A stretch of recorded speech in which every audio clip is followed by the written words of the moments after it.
Stories and tales of our pal Piggly. Ireland is the world he loves so well. He wriggles out of spots that are downright stickly. How he does that, only he can tell. Piggly, Fernie, Molly, and Dan, and never miss a chance to have too much fun. In Tara or Rallo, lots of excitement for everyone. Curiosity's in a hurry, leaving no time to stop and think. The line between wild and crazy gets blurry. Jagers! The adventures of Piggly Winks. Something in the way his eyes start blazing tells us he's on to a brand new plan. His lips curl up, it's downright amazing. Looking for mischief, well, he's your man. Piggly, Fernie, Molly, and Dan, and never miss a chance to have too much fun. In Tara or Rallo, lots of excitement for everyone. You go to bed just to wake up early to get in trouble or on the brink. The line between wild and crazy gets blurry. Jagers! The adventures of Piggly Winks.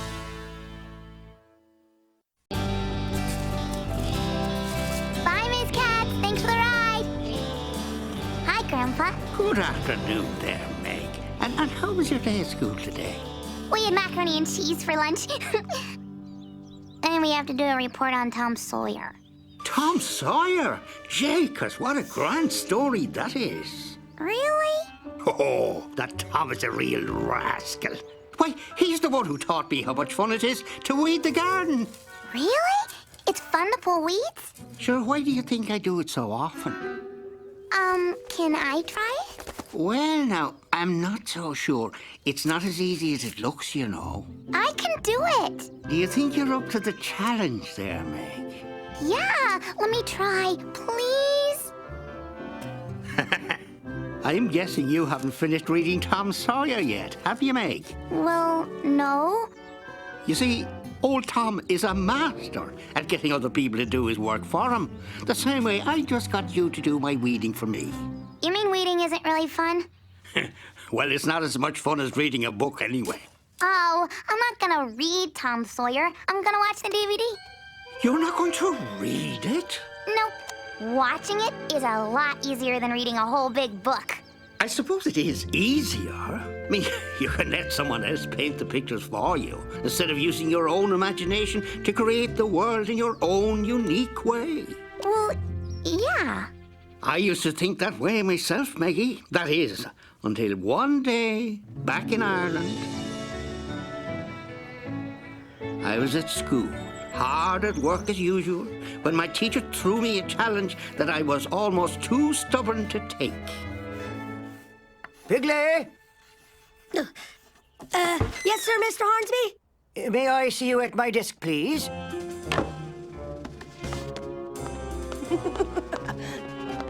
Oh, what have you gone and done this time, Piggly? Oh, good luck to you, Fernando, I'd like to see you as well. Oh, Jenny Mac. You can relax, boys. You're not in trouble. Today. They're not in any trouble, class. I called you boys up here to congratulate you on how well you've been doing in class, especially with your reading. Thank you, Mr. Hornsby. Thank you. I think you're both ready to tackle something a bit more challenging this time. This book is an old favorite of mine. It's called Finn McCool.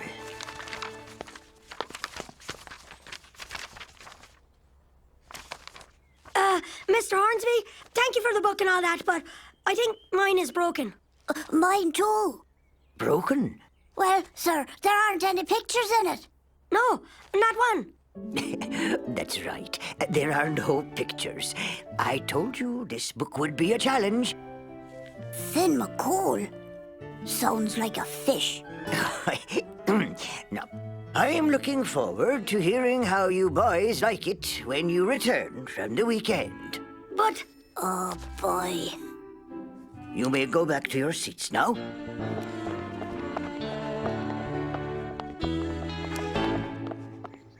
Mr. Hornsby had given us the whole weekend to read the book, so as soon as I got home from school, I figured I had better get down to it. Later.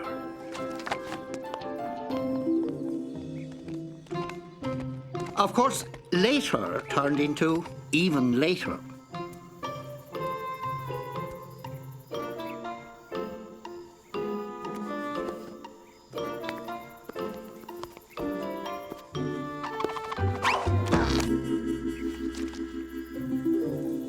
And even later soon turned into even later still.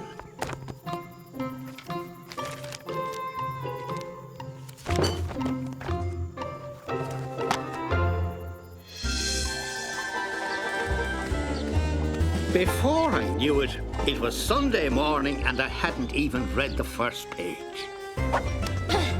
So, Fernie, what was your favourite part of the book then? I can't really say for sure, but, what was your favourite part?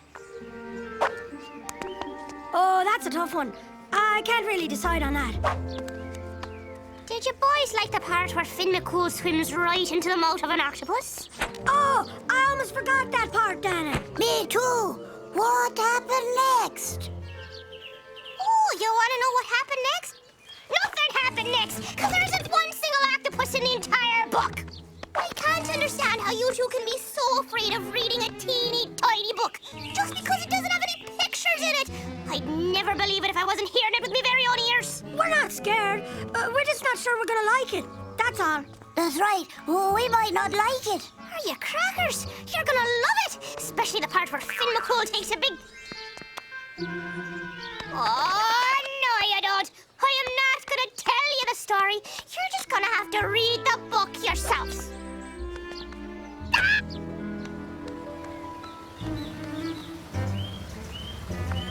Well, that's it then. Fernie, where are you going? To read the fish book. I'll see you tomorrow. Fernie had decided to give up his whole day just to read that book. But I had a better idea. Surely someone other than Dannon had read The Adventures of Finn McCool and could tell me the whole story. Oh, Piggly, it's a grand book. It was one of my favourites when I was your age. Really? You know, Mammy, you work much too hard. You really should take a rest. Why don't we just sit down here and have a chat? Just you and me. Time for you to play outside, Molly. You need some fresh air in those cheeks of yours. So, what would you like to be talking about, little man? Anything you like, Mammy. Well then, how about... Finn McCool. That would be a brilliant thing to talk about. It being one of your favourite books and all that. Oh, I've always loved that book. What exactly would you say you love about it then? Oh, it's just delightful. It's very exciting and funny as well. What part would you say was the funniest? Well, let me think now. I'd say the funniest part would have to be the part where I laughed the loudest. You're not going to tell me what the book is about, are you, Mammy? Ah, Piggly, me darling. I just want you to enjoy reading it as much as I did. Oh, of course you do.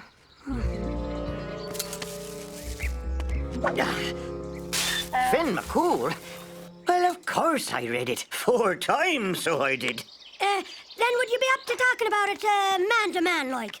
Well, that would be grand, son, but I've got chores to do. Finnegan has to be fed, the eggs need to be gathered, and the cow needs... I'll help you with all that, Dad.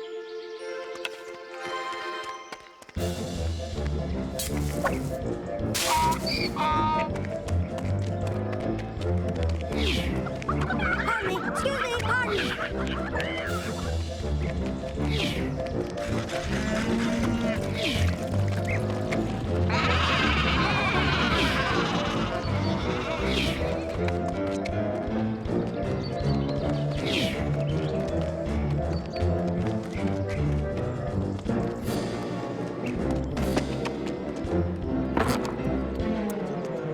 Inside with you, Molly.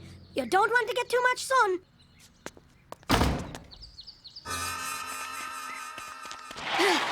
There. The chores are all done, Dad. Now we can talk. Well, thank you, Piggly. So, you want to talk about Finn McCool, do you? That's right. You want to discuss everything about it?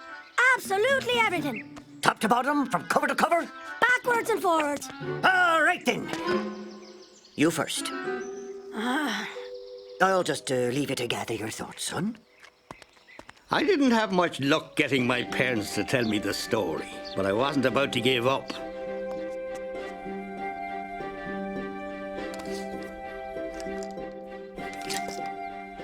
So I went traveling all over Tara looking for someone who would share the tale with me.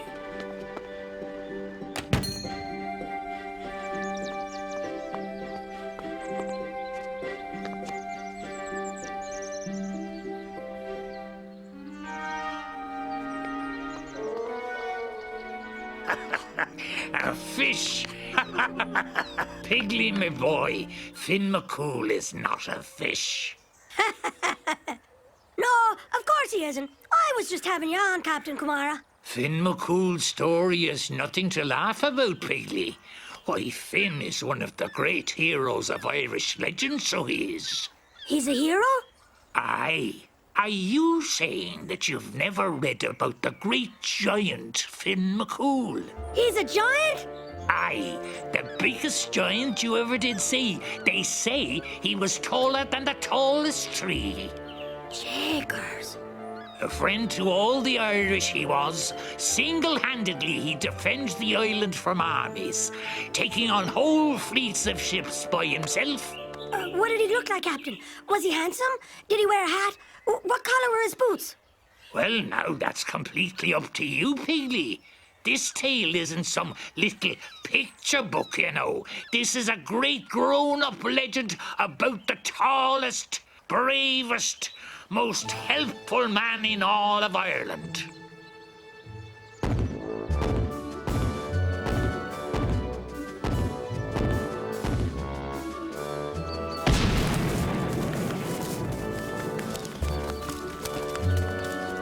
Finn lived happily in a cottage on Knockmany Hill with his lovely wife, Una.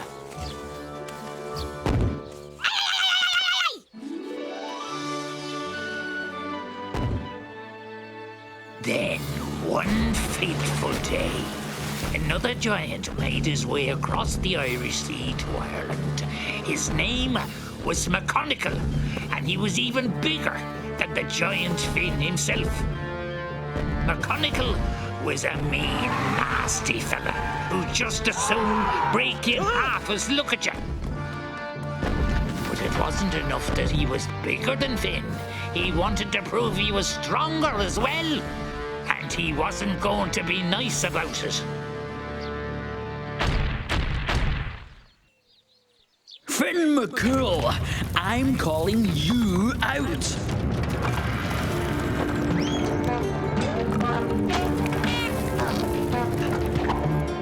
Who's there?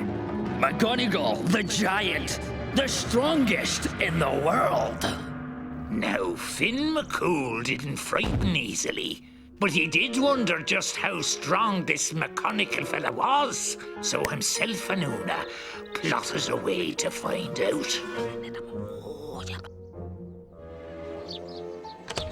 Oh, McGonagall the giant. I'm sorry to say that me husband isn't home at the moment. But oh, how I wish he were. For you see, I'm suffering terribly. Suffering, I say. The wind has been blowing through the doorway, giving me the most disagreeable chill. Achoo! And if me husband, Finn McCool, were here, which he isn't, he would simply pick up the entire house and turn the door away from the wind, so I wouldn't suffer anymore. I'm wondering, sir, while you're waiting for Finn, who isn't here, could you move the house for me? Unless, of course, it's too heavy for you. Anything McCool can do, I can do. Finn and Una knew the house was impossible to lift. That's why they were so surprised when suddenly the house came up off the ground.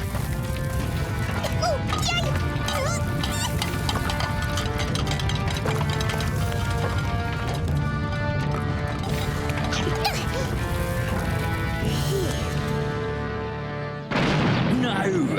I'll wait right here until Finn McCool returns home. McConaughey was the strongest giant that Finn had ever seen. It was clear there was no chance he could beat him in a contest of strength. Shakers! So, what did Finn do, Captain Kumara? What happened next? Well, now, what happened next was more amazing than a two-headed sea serpent. But that's enough storytelling for today. I've got to go and mend me fishing nets. What? No! Captain Kumara, you just can't stop a story in the middle of it. Not at the most exciting part. It's bad manners. It might even be against the law to do that. Sure, we can finish the story next week. Next week? Or maybe the week after. No, just give me a hint. Do they fight? Does McGonagall beat up Finn McCool? Does Finn run away? Please, Captain Kumara, I've got to know what happens. Well, let's think now. Is there any other way you can find out what happens?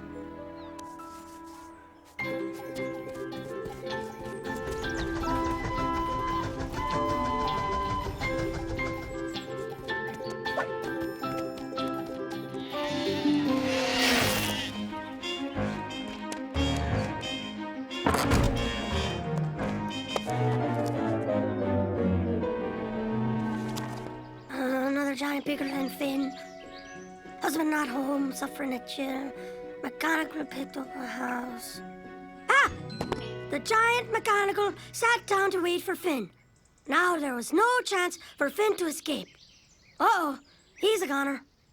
All seemed lost for the Irish giant and his lovely wife. Then Finn and Una had an idea.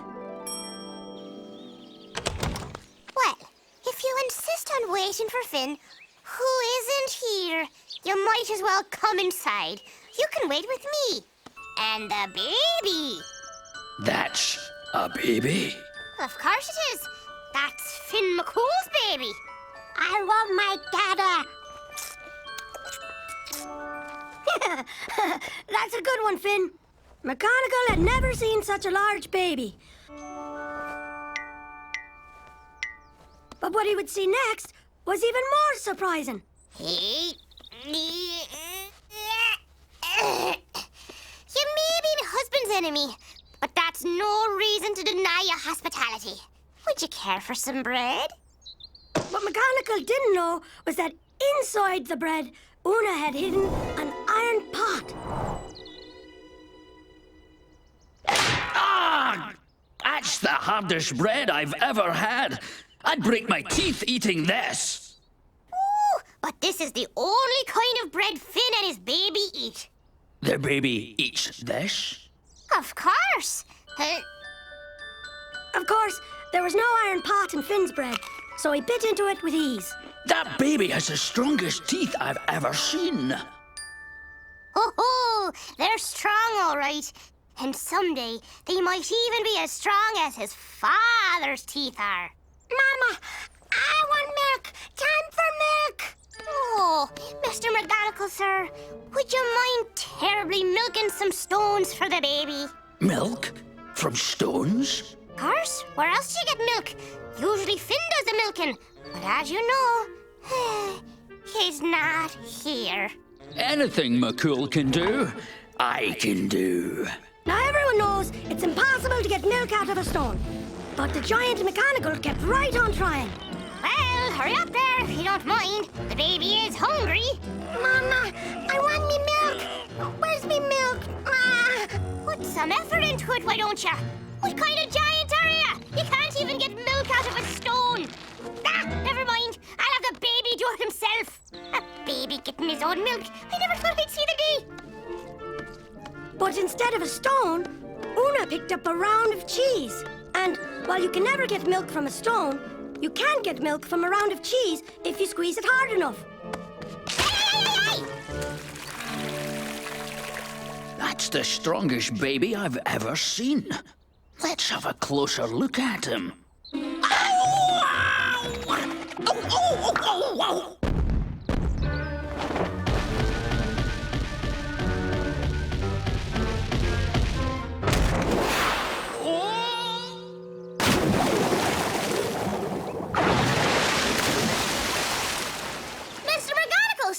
Where are you going?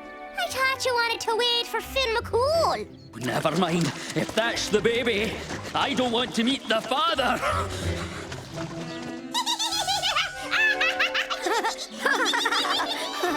McGonagall may have been bigger, but Finn McCool and his wife were smarter. The end. Mr. Hornsby, that book you gave us was brilliant. Oh, Jane and Mac, Finn McCool is a wonderful fella. And clever as well. He reminded me a lot of me. Oh, do you really think so? The first time I read it, I pictured him looking a lot like me. The first time you read it? Oh, yes, I read it 3 times, and each time the giant McGonagall got bigger and meaner. Taking the time to read that book helped Fernie and me realize that a good author can write pictures that seem to magically appear inside your own imagination. That's pretty cool, Grandpa. It is indeed, Meg. So, in your imagination, Finn looked like you, and Una looked like Dannon. But what did McGonagall look like? Well, now, what does he look like to you? Okay, Grandpa, you convinced me. I'll read Tom Sawyer and see what kind of pictures get painted in my imagination. That's grand, Meg. I know you'll enjoy every page.